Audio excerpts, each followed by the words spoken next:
Part 3, Chapter 5. Raskolnikov was already entering the room.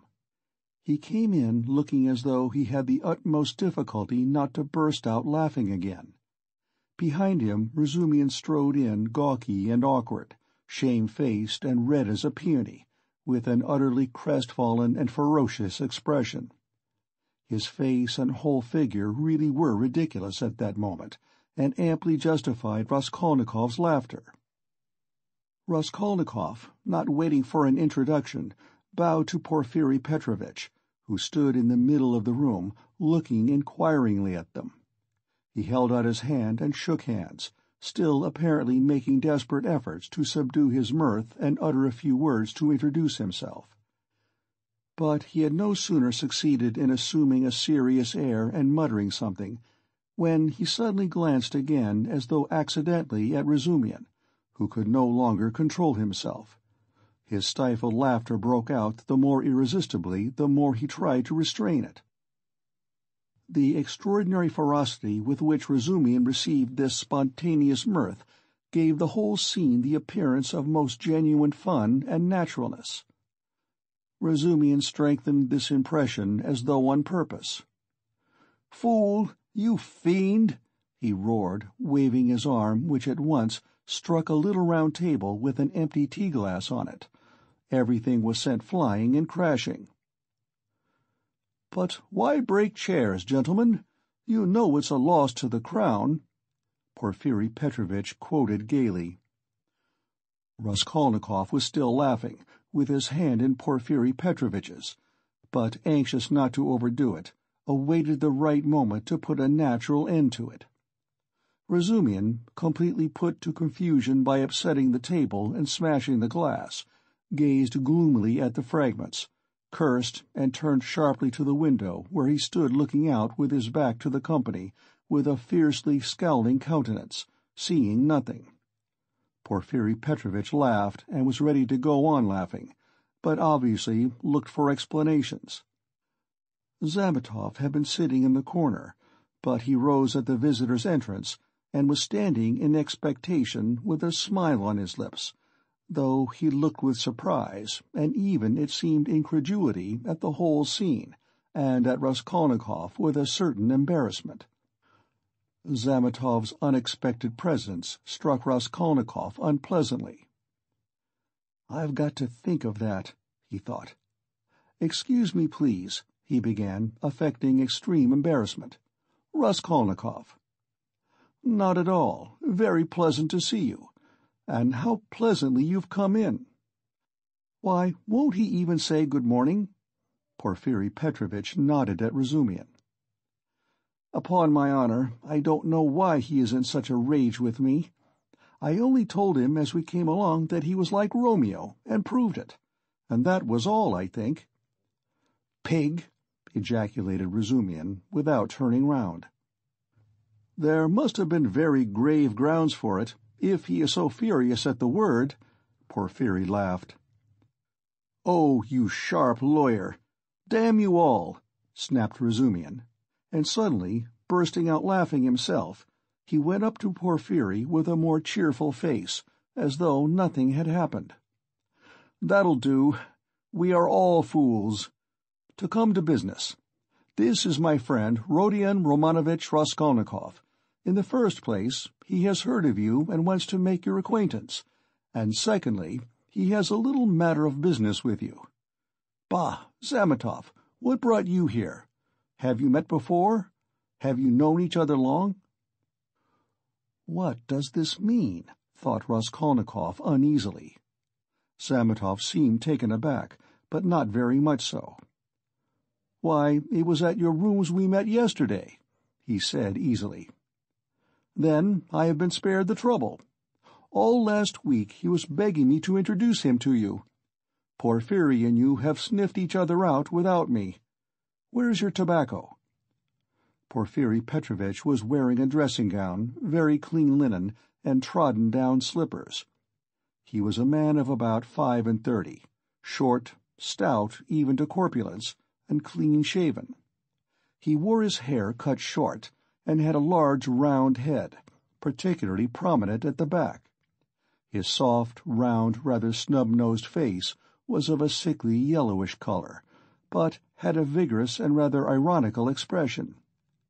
It would have been good-natured, except for a look in the eyes, which shone with a watery, mawkish light under almost white, blinking eyelashes. The expression of those eyes was strangely out of keeping with his somewhat womanish figure, and gave it something far more serious than could be guessed at first sight.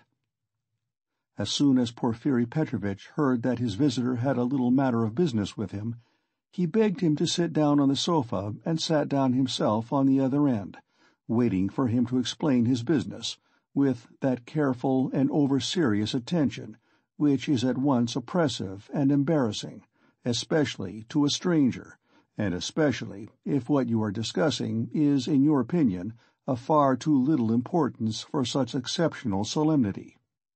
But in brief and coherent phrases, Raskolnikov explained his business clearly and exactly, and was so well satisfied with himself that he even succeeded in taking a good look at Porfiri. Porfiri Petrovitch did not once take his eyes off him. Razumihin, sitting opposite at the same table, listened warmly and impatiently, looking from one to the other every moment with rather excessive interest. "Fool," Raskolnikov swore to himself. "You have to give information to the police," Porfiri replied, with a most business-like air. "That having learnt of this incident, that is, of the murder, you beg to inform the lawyer in charge of the case that such and such things belong to you, and that you desire to redeem them. But they will write to you." "That's just the point, that, at the present moment—" Raskolnikov tried his utmost to feign embarrassment. "I am not quite in funds, and even this trifling sum is beyond me. I only wanted, you see, for the present to declare that the things are mine, and that when I have money—" "That's no matter," answered Porfiri Petrovitch, receiving his explanation of his pecuniary position coldly.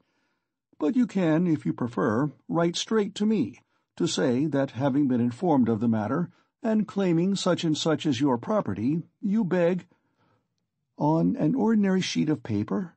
Raskolnikov interrupted eagerly, again interested in the financial side of the question. "Oh, the most ordinary." And suddenly Porfiri Petrovitch looked with obvious irony at him, screwing up his eyes and, as it were, winking at him. But perhaps it was Raskolnikov's fancy, for it all lasted but a moment. There was certainly something of the sort. Raskolnikov could have sworn he winked at him, goodness knows why. "He knows," flashed through his mind like lightning. "Forgive my troubling you about such trifles," he went on, a little disconcerted.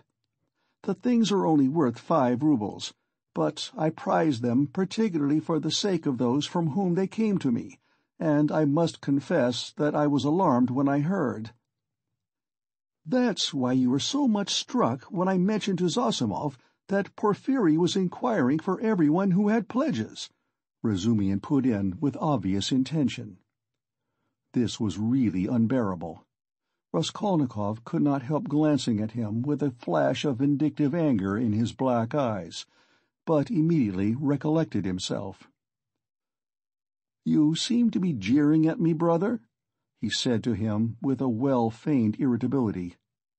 "I dare say I do seem to you absurdly anxious about such trash, but you mustn't think me selfish or grasping for that, and these 2 things may be anything but trash in my eyes.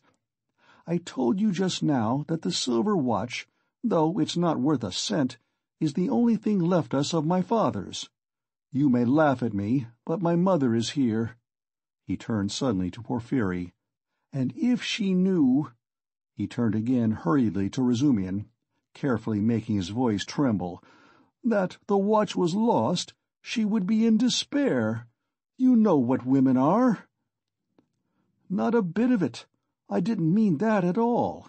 Quite the contrary," shouted Razumihin, distressed. "Was it right? Was it natural? Did I overdo it? Raskolnikov asked himself in a tremor. Why did I say that about women? "Oh, your mother is with you?" Porfiri Petrovitch inquired. "Yes." "When did she come?" "Last night." Porfiri paused, as though reflecting. "Your things would not in any case be lost," he went on calmly and coldly. "I have been expecting you here for some time." And as though that was a matter of no importance, he carefully offered the ashtray to Razumian, who was ruthlessly scattering cigarette ash over the carpet.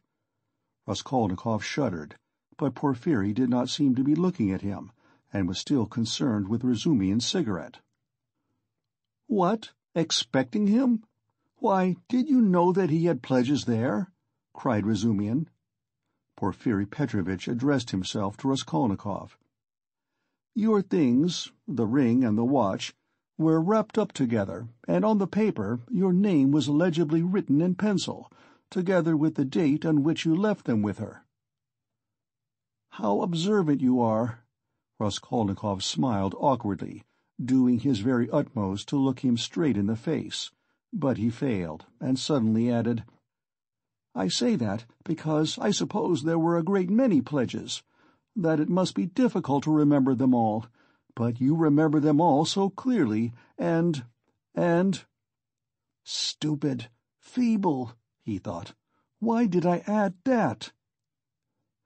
But we know all who had pledges, and you are the only one who hasn't come forward, Porfiri answered with hardly perceptible irony. I haven't been quite well. I heard that too. I heard, indeed, that you were in great distress about something. You look pale still. I am not pale at all. No, I am quite well, Raskolnikov snapped out rudely and angrily, completely changing his tone. His anger was mounting. He could not repress it. "And in my anger I shall betray myself," flashed through his mind again. "Why are they torturing me?" "Not quite well." Razumian caught him up. "What next? He was unconscious and delirious all yesterday. Would you believe, Porfiri, as soon as our backs were turned, he dressed, though he could hardly stand, and gave us the slip and went off on a spree somewhere till midnight, delirious all the time. Would you believe it? Extraordinary." "Really delirious? You don't say so." Porfiri shook his head in a womanish way. "Nonsense. Don't you believe it. But you don't believe it anyway."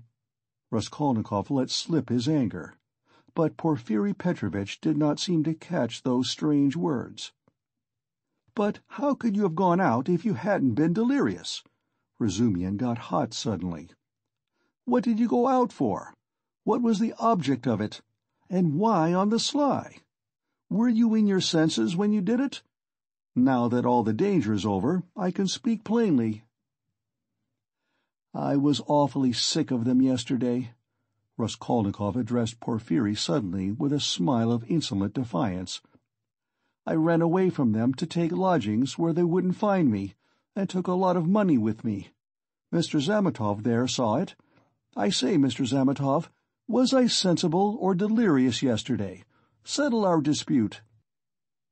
He could have strangled Zametov at that moment, so hateful were his expression and his silence to him. "In my opinion, you talked sensibly and even artfully, but you were extremely irritable," Zametov pronounced dryly. "And Nikodim Fomitch was telling me today," put in Porfiri Petrovitch, "that he met you very late last night in the lodging of a man who had been run over." "And there," said Razumian, "weren't you mad then? You gave your last penny to the widow for the funeral. If you wanted to help, give 15 or 20 even, but keep 3 rubles for yourself at least, but he flung away all the 25 at once." "Maybe I found a treasure somewhere and you know nothing of it. So that's why I was liberal yesterday. Mr. Zametov knows I found a treasure. Excuse us, please, for disturbing you for half an hour with such trivialities. he said, turning to Porfiri Petrovitch with trembling lips. "We are boring you, aren't we?" "Oh, no, quite the contrary, quite the contrary. If only you knew how you interest me. It's interesting to look on and listen. And I am really glad you have come forward at last." "But you might give us some tea. My throat's dry," cried Razumian. "Capital idea. Perhaps we will all keep you company. Would you like something more essential before tea?" "Get along with you." Porfiri Petrovitch went out to order tea. Raskolnikov's thoughts were in a whirl. He was in terrible exasperation. The worst of it is, they don't disguise it. They don't care to stand on ceremony. And how, if you didn't know me at all, did you come to talk to Nikodem Fomitch about me? So they don't care to hide that they are tracking me like a pack of dogs. They simply spit in my face. He was shaking with rage. "Come, strike me openly. Don't play with me like a cat with a mouse. It's hardly civil, Porfiri Petrovitch, but perhaps I won't allow it. I shall get up and throw the whole truth in your ugly faces, and you'll see how I despise you." He could hardly breathe. And what if it's only my fancy? What if I am mistaken, and through inexperience I get angry and don't keep up my nasty part? Perhaps it's all unintentional. All their phrases are the usual ones, but there is something about them. It all might be said, but there is something. Why did he say bluntly, "with her"? Why did Zametov add that I spoke artfully? Why do they speak in that tone? Yes, the tone. Razumian is sitting here. Why does he see nothing? That innocent blockhead never does see anything. Feverish again. Did Porfiri wink at me just now? Of course, it's nonsense. What could he wink for? Are they trying to upset my nerves, or are they teasing me? Either it's ill fancy, or they know. Even Zametov is rude. Is Zametov rude? Zametov has changed his mind. I foresaw he would change his mind. He is at home here, while it's my first visit. Porfiri does not consider him a visitor, sits with his back to him. They're as thick as thieves, no doubt, over me. Not a doubt they were talking about me before we came. Do they know about the flat? If only they'd make haste. When I said that I ran away to take a flat, he let it pass. I put that in cleverly about a flat. It may be of use afterwards. Delirious indeed. Ha ha ha! He knows all about last night. He didn't know of my mother's arrival. The hag had written the date on in pencil. You are wrong. You won't catch me. There are no facts. It's all supposition. You produce facts. The flat even isn't a fact, but delirium. I know what to say to them. Do they know about the flat? I won't go without finding out. What did I come for? But my being angry now, maybe, is a fact. Fool, how irritable I am. Perhaps that's right, to play the invalid. He is feeling me. He will try to catch me. Why did I come? All this flashed like lightning through his mind. Porfiri Petrovitch returned quickly. He became suddenly more jovial. "Your party yesterday, brother, has left my head rather... and I am out of sorts altogether," he began in a quite different tone, laughing to Razumian. "Was it interesting? I left you yesterday at the most interesting point. Who got the best of it?" "Oh, no one, of course. They got on to everlasting questions, floated off into space. Only fancy, Rodya, what we got on to yesterday, whether there is such a thing as crime. I told you that we talked our heads off." "What is there strange? It's an everyday social question," Raskolnikov answered casually. "The question wasn't put quite like that," observed Porphyry. "Not quite, that's true," Razumian agreed at once, getting warm and hurried as usual. "Listen, Rodion, and tell us your opinion. I want to hear it. I was fighting tooth and nail with them and wanted you to help me. I told them you were coming. It began with the socialist doctrine. You know their doctrine. Crime is a protest against the abnormality of the social organization, and nothing more, and nothing more. No other causes admitted." "You are wrong there," cried Porfiry Petrovitch. He was noticeably animated and kept laughing as he looked at Razumian, which made him more excited than ever. "Nothing is admitted," Razumian interrupted with heat. "I am not wrong. I'll show you their pamphlets. Everything with them is the influence of the environment and nothing else. Their favorite phrase, from which it follows that, if society is normally organized, all crime will cease at once, since there will be nothing to protest against, and all men will become righteous in one instant. Human nature is not taken into account. It is excluded. It is not supposed to exist. They don't recognize that humanity, developing by a historical living process, will become at last a normal society. But they believe that a social system that has come out of some mathematical brain is going to organize all humanity at once and make it just and sinless in an instant, quicker than any living process. That's why they instinctively dislike history. Nothing but ugliness and stupidity in it, and they explain it all as stupidity. That's why they so dislike the living process of life. They don't want a living soul. The living soul demands life. The soul won't obey the rules of mechanics. The soul is an object of suspicion. The soul is retrograde. But what they want, though it smells of death and can be made of India rubber, at least is not alive, has no will, is servile, and won't revolt. And it comes in the end to their reducing everything to the building of walls and the planning of rooms and passages and a phalanstery. The phalanstery is ready, indeed, but your human nature is not ready for the phalanstery. It wants life. It hasn't completed its vital process. It's too soon for the graveyard. You can't skip over nature by logic. Logic presupposes 3 possibilities, but there are millions. Cut away a million and reduce it all to the question of comfort. That's the easiest solution of the problem. It's seductively clear, and you mustn't think about it. That's the great thing. You mustn't think. The whole secret of life in 2 pages of print. Now he is off, beating the drum. Catch hold of him, do, laughed Porfiry. Can you imagine, he turned to Raskolnikov, 6 people holding forth like that last night, in one room, with punch as a preliminary? No, brother, you are wrong. Environment accounts for a great deal in crime. I can assure you of that. Oh, I know it does. But just tell me, a man of 40 violates a child of 10. Was it environment drove him to it? Well, strictly speaking, it did, Porfiry observed with noteworthy gravity. A crime of that nature may be very well ascribed to the influence of environment.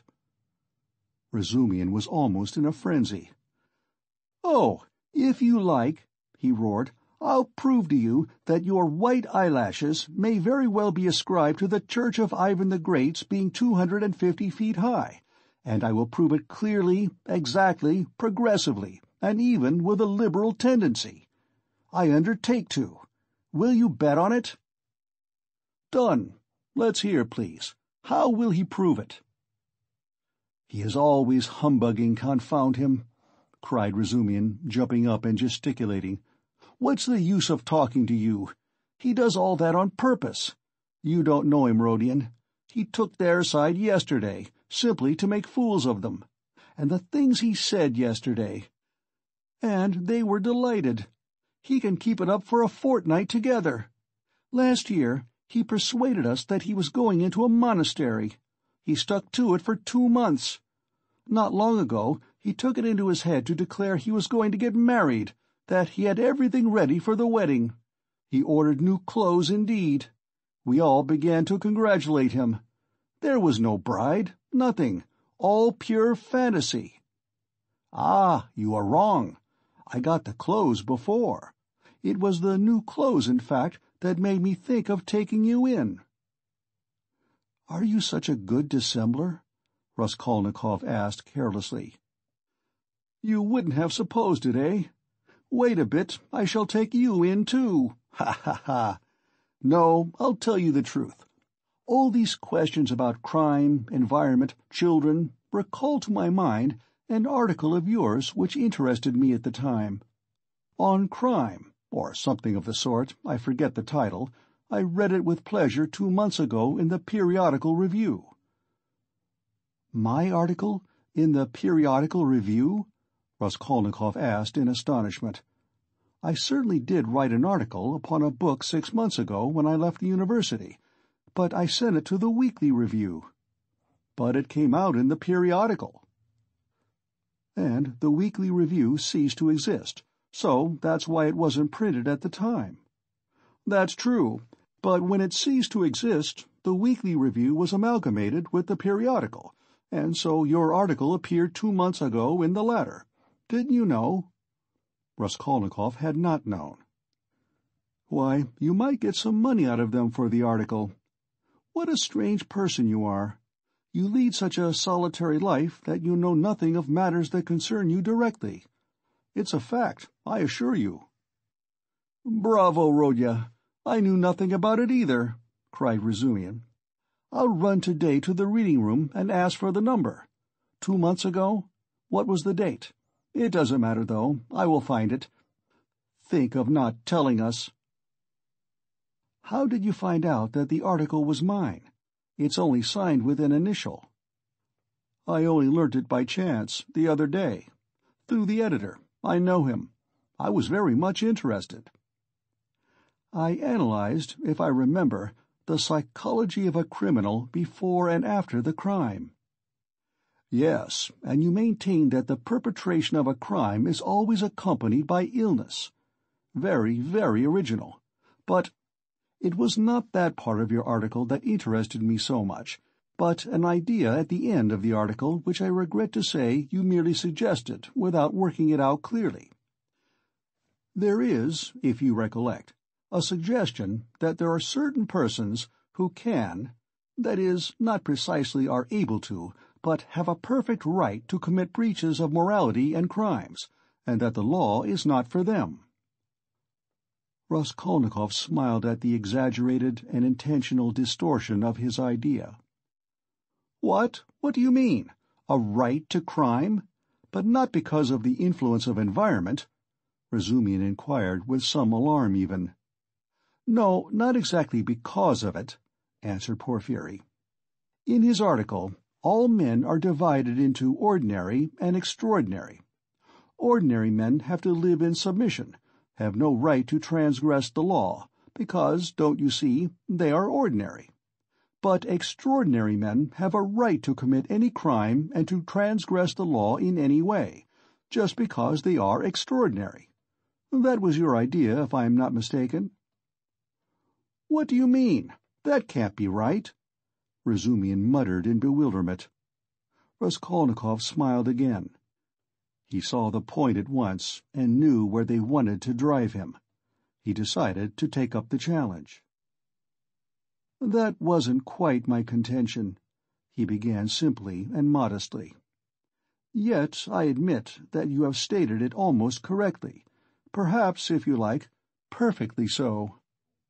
It almost gave him pleasure to admit this.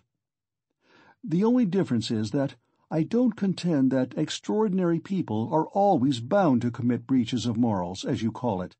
In fact, I doubt whether such an argument could be published.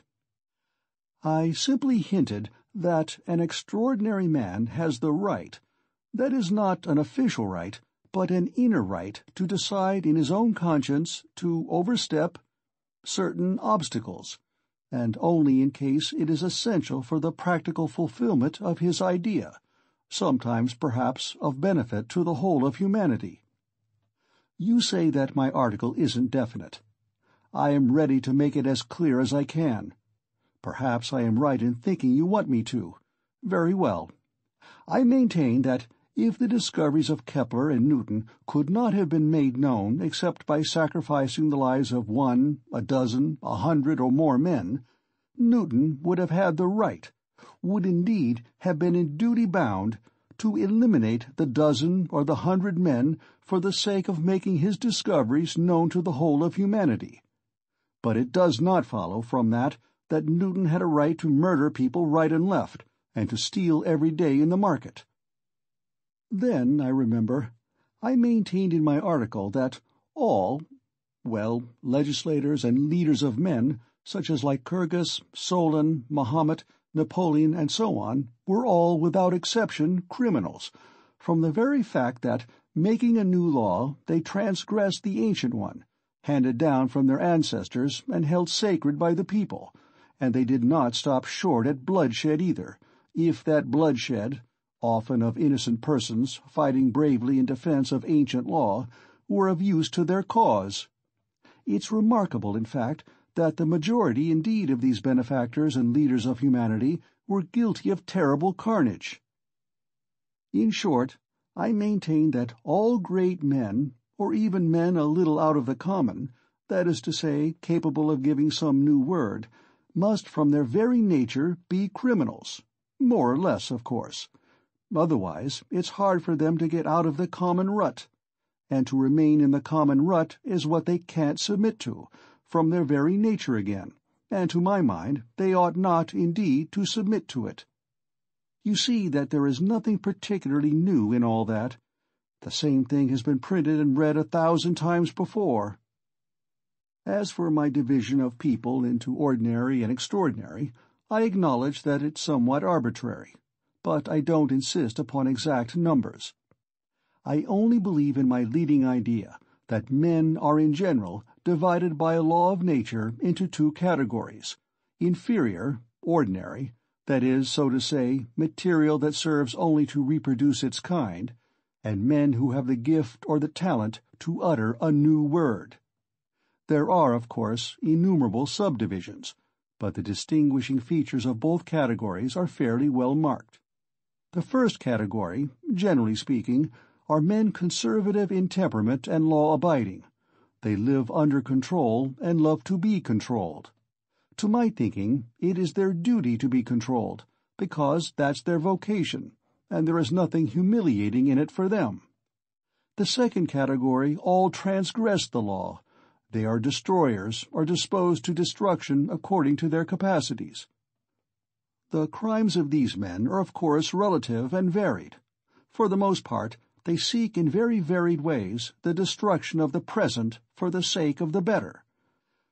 But if such a one is forced, for the sake of his idea, to step over a corpse or wade through blood, he can, I maintain, find within himself, in his conscience, a sanction for wading through blood. That depends on the idea and its dimensions. Note that. It's only in that sense I speak of their right to crime in my article. You remember it began with the legal question. There is no need for such anxiety, however. The masses will scarcely ever admit this right. They punish them or hang them, more or less, and in doing so fulfill quite justly their conservative vocation. But the same masses set these criminals on a pedestal in the next generation and worship them, more or less. The first category is always the man of the present, the second the man of the future. The first preserve the world and people in it. The second move the world and lead it to its goal. Each class has an equal right to exist. In fact, all have equal rights with me, and vive la guerre éternelle, till the New Jerusalem, of course. Then you believe in the New Jerusalem, do you? I do, Raskolnikov answered firmly. As he said these words, and during the whole preceding tirade, he kept his eyes on one spot on the carpet. And do you believe in God? Excuse my curiosity. I do, repeated Raskolnikov, raising his eyes to Porfiry. And do you believe in Lazarus rising from the dead? "I do. Why do you ask all this?" "You believe it literally?" "Literally." "You don't say so." I asked from curiosity. "Excuse me, but let us go back to the question. They are not always executed. Some, on the contrary, triumph in their lifetime. Oh yes, some attain their ends in this life, and then they begin executing other people. If it's necessary. Indeed, for the most part, they do. Your remark is very witty." "Thank you. But tell me this. How do you distinguish these extraordinary people from the ordinary ones? Are there signs at their birth? I feel there ought to be more exactitude, more external definition. Excuse the natural anxiety of a practical, law-abiding citizen, but couldn't they adopt a special uniform, for instance? Couldn't they wear something, be branded in some way? For you know, if confusion arises, and a member of one category imagines that he belongs to the other, begins to eliminate obstacles, as you so happily express it, then— "Oh, that very often happens. That remark is wittier than the other." "Thank you. No reason to.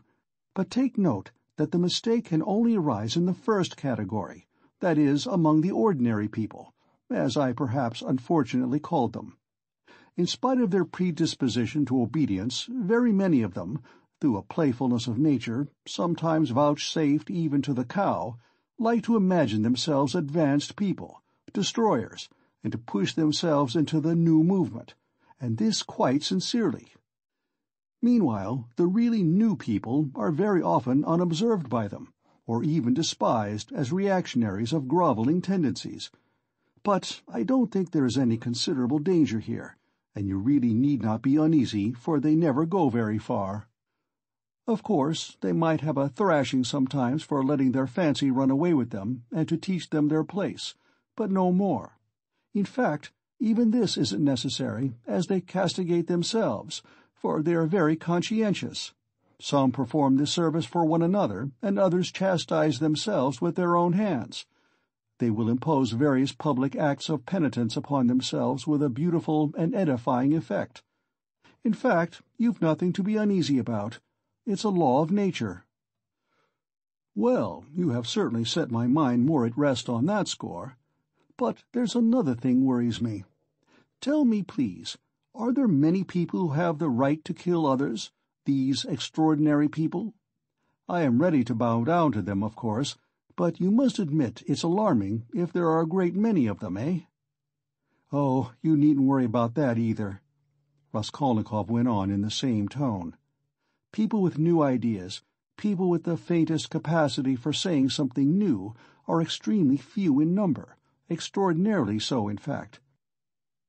One thing only is clear, that the appearance of all these grades and subdivisions of men must follow with unfailing regularity some law of nature. That law, of course, is unknown at present, but I am convinced that it exists, and one day may become known.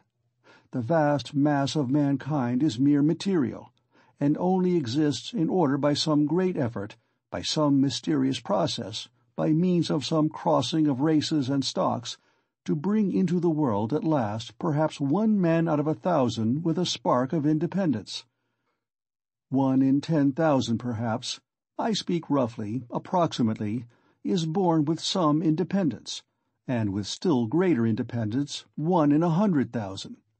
The man of genius is one of millions, and the great geniuses, the crown of humanity, appear on earth perhaps 1 in many thousand millions. In fact, I have not peeped into the retort in which all this takes place, but there certainly is and must be a definite law. It cannot be a matter of chance." "Why, are you both joking?"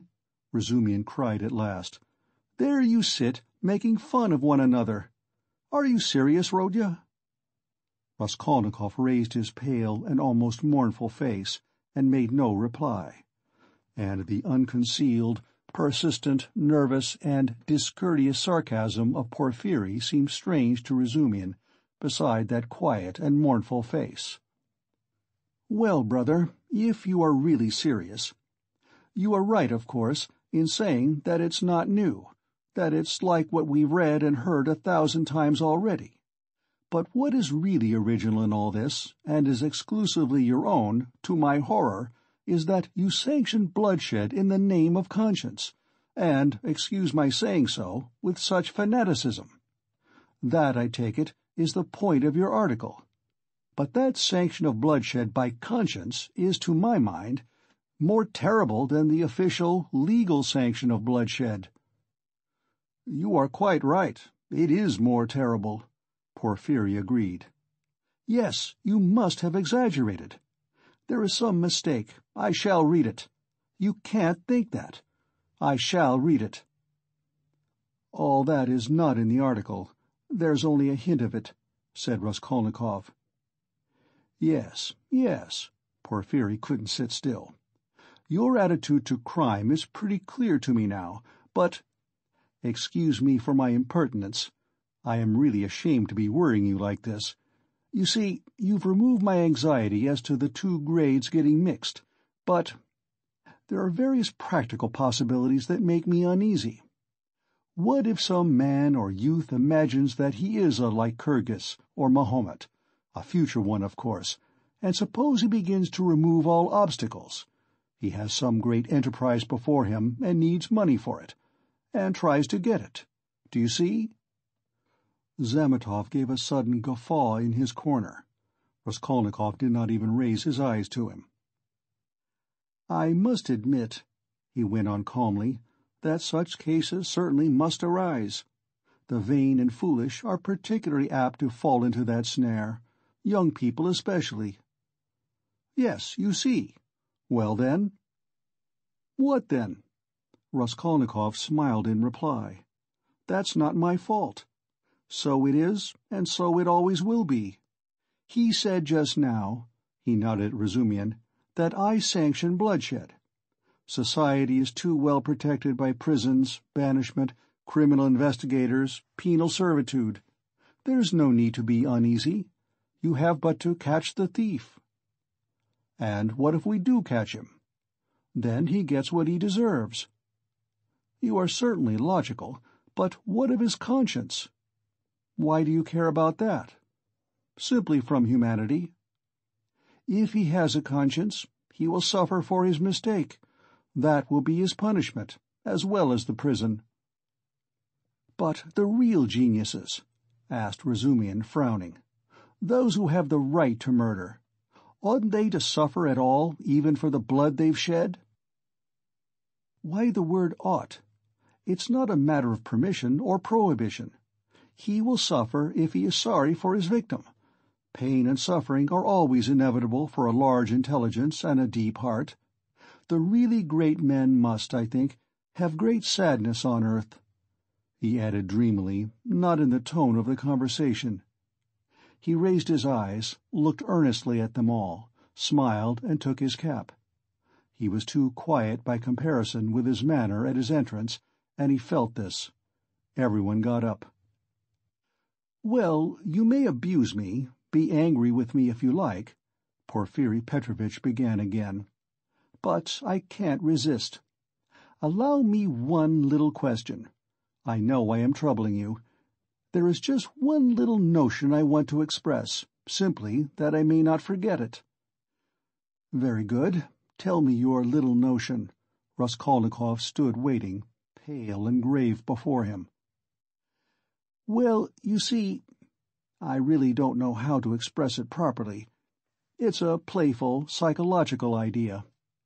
When you were writing your article, surely you couldn't have helped fancying yourself just a little, an extraordinary man, uttering a new word in your sense. That's so, isn't it?" "Quite possibly," Raskolnikov answered contemptuously. Razumian made a movement.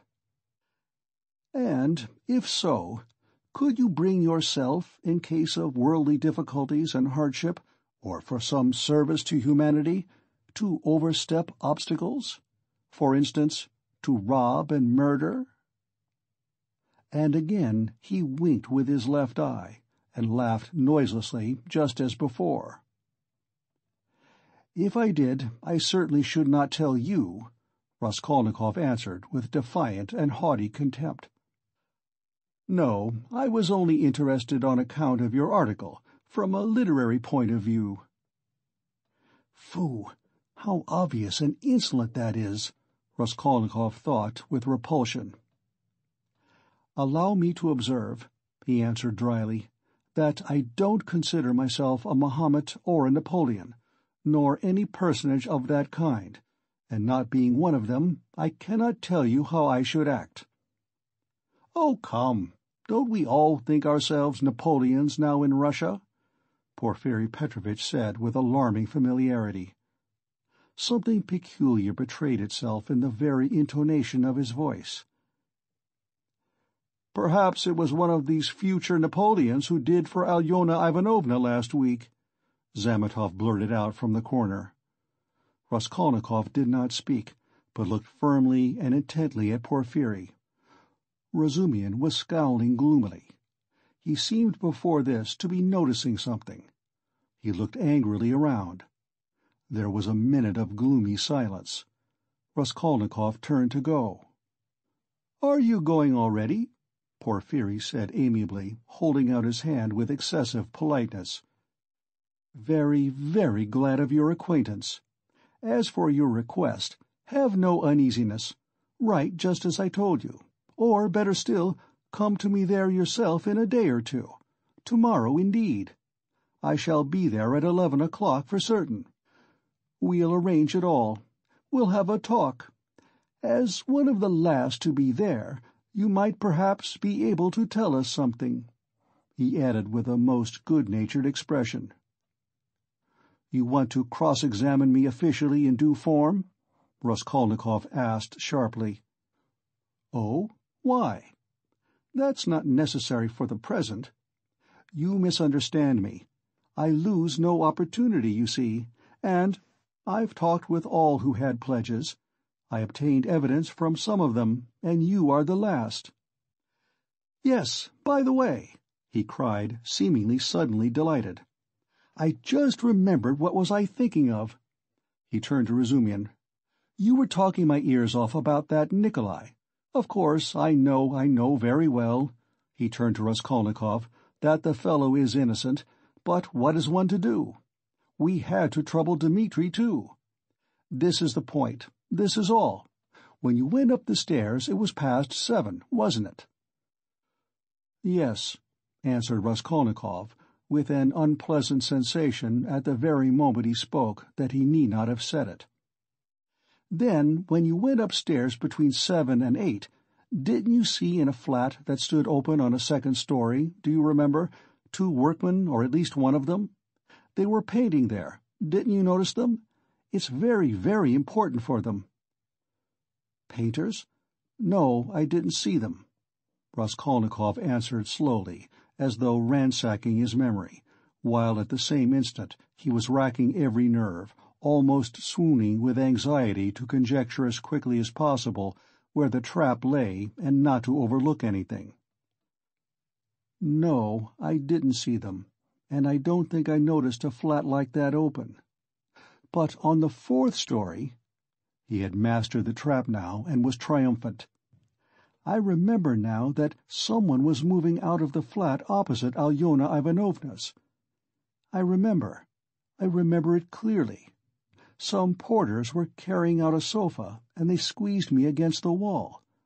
But painters? No, I don't remember that there were any painters, and I don't think there was a flat open anywhere. No, there wasn't." "What do you mean?" Razumihin shouted suddenly, as though he had reflected and realized. "Why, it was on the day of the murder the painters were at work, and he was there 3 days before. What are you asking?" "Phoo, I have muddled it." Porfiri slapped himself on the forehead. "Deuce take it, this business is turning my brain." He addressed Raskolnikov somewhat apologetically. "It would be such a great thing for us to find out whether anyone had seen them between 7 and 8 at the flat, so I fancied you could perhaps have told us something. I quite muddled it." Then you should be more careful," Razumian observed grimly. The last words were uttered in the passage. Porfiri Petrovitch saw them to the door with excessive politeness. They went out into the street gloomy and sullen, and for some steps they did not say a word. Raskolnikov drew a deep breath. End of Part 3, Chapter 5.